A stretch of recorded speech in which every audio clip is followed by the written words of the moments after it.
Now that brings me to today's teaching on these simple commitments. Here's the next simple commitment. I want you all to really consider making these commitments. They will change your life this year. Number 4 commitment. Order your environment. Say order. Order your environment. I don't mean order it like you order pizza. No. I mean this year, bring some order to your immediate surroundings. Get some structure to the space you live and operate in. It will change your very attitude. Your atmosphere affects your attitude. Shout it again, Bishop. Your atmosphere affects your attitude. What's all around you makes a difference with how you feel. Clean up your house. Whoa, I think I'm preaching now. Stop living as if it doesn't matter how things are around you. It does matter. It makes you a difference. As a matter of fact, it also matters to God. You are a human being who is a Christian. You are not a pig. Y'all ain't saying nothing. Are you waiting for me to quote a verse? I just said something that could set somebody free. Look at 2 people and tell them, I am not a pig.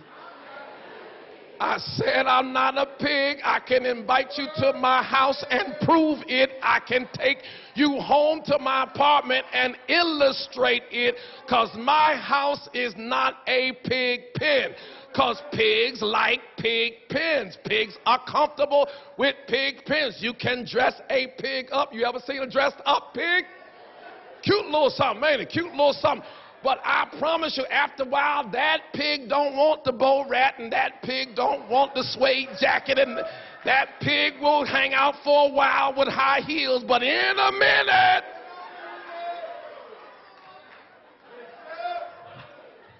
pig got to be a pig, and pig is comfortable in a pig pen, and you are not what?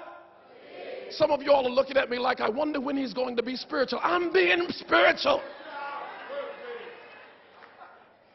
What your pastor is sick of is people who don't connect the areas of their life with their Sunday shout. I'm having trouble with people who live these disconnected lives and act like this don't matter and this don't relate. Yes, it does. How are you going to come out here and give us instruction and direction and your life is all crazy?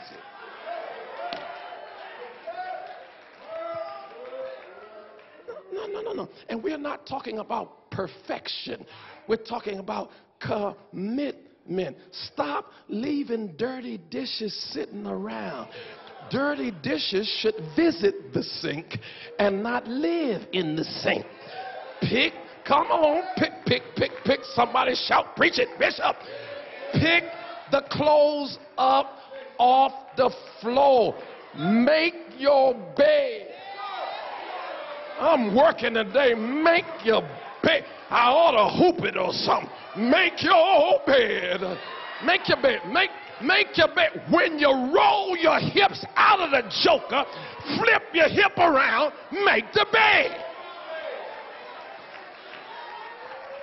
It ain't deep. It ain't deep or nothing. It ain't deep. It's simple. It ain't simple. Make your bed. Make your bed. And you don't make your bed only when you get ready to bring somebody home. No. Wrong motivation. Single people, raise your hand. Don't hide from me. No, you don't just make your bed when you... No. Okay, now y'all praying? No. How about look at 2 people and tell them, make your bed for you. Think enough of yourself to make up your own bed because you like coming home to a made-up bed. Think a little highly of yourself instead of thinking so low of yourself that you only make it when you're getting ready to invite boo over.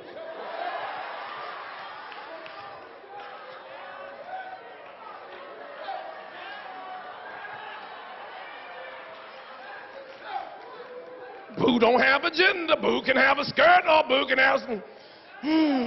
Make your bed. Do the laundry. Go. Come on, somebody say, keep preaching. Keep it, keep it, keep it. Do the laundry. Do the laundry. I ain't talking to the women. I'm talking to the Christians. Do the laundry. Say amen.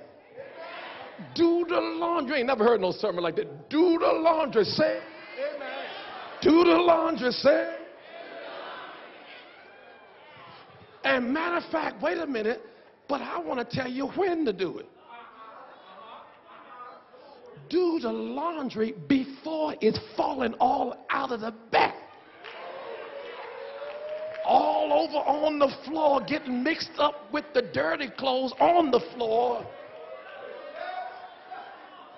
And when you wash your, oh, I'm preaching. When you wash your clothes, fold the clothes, and then when you fold the clothes, don't leave them on the kitchen table. We eat on the table. Put the folded clothes, and don't just put them anywhere. Put them where they. Why am I working so hard? I ain't never sweated like this over laundry. Ooh-wee. Order your environment. Order your environment. It'll bless you. It'll bless you. It sounds simple, but it's significant. Organize your bills. Organize your bills. And by the way, don't just arrange them. Pay the jokers. No, don't just stack them, you know, like you got cards or something. Some of y'all got so many bills you haven't looked at your ace of spades. No, organize your bills. At least keep them in one place. If you see somebody sleep, tell them, you know Bishop getting ready to get you. You better wake up. Don't do it.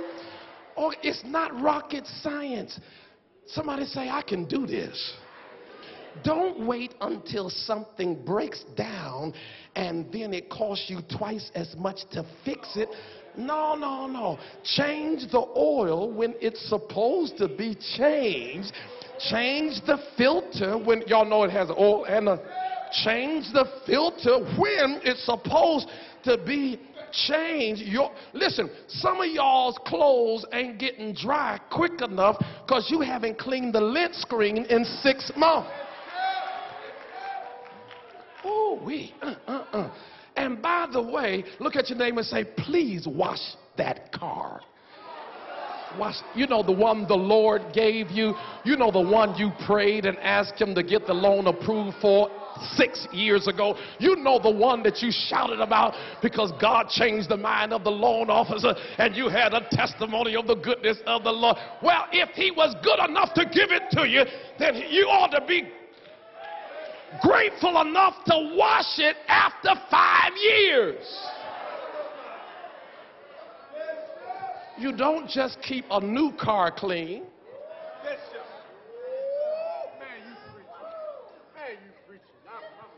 Oh, can I keep going? Say neighbor. Say neighbor. That's 60%. Say neighbor. 85%. Hey, neighbor. Don't only wash your car, but clean out the trunk. You know why? It's because you don't ever want to care more about what people see on the outside than you care about what God knows concerning the inside. So you riding around in a clean car maybe once every 2 months. But the truth of the matter is, if anybody pops your trunk, they go into a comatose state and be scared because all kind of stuff. As a matter of fact, here we go. I think this may, well, some of y'all can't even put stuff in the trunk because you ain't took enough stuff out of the trunk, so you keep packages on the seat and then call it the devil when somebody breaks the glass and steal what you've been advertising. How they doing in the overflow? We good? Order your environment. Come on, Charles, am I all right? Get some structure and order to your surroundings. Throw away that old 1979 medication in the cabinet. I thought that brother was getting his medicine. Oh, yeah, absolutely. Are y'all hearing me? It's practical. Get rid of some of those ancient pots and pans that you haven't used in years. Gotta beg them to hold the heat.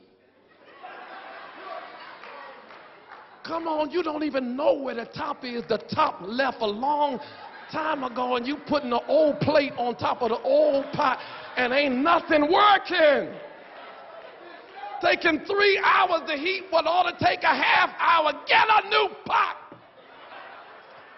And by the way, excuse me, are y'all here? Look at your neighbor and say, by the way, clean out that scary refrigerator.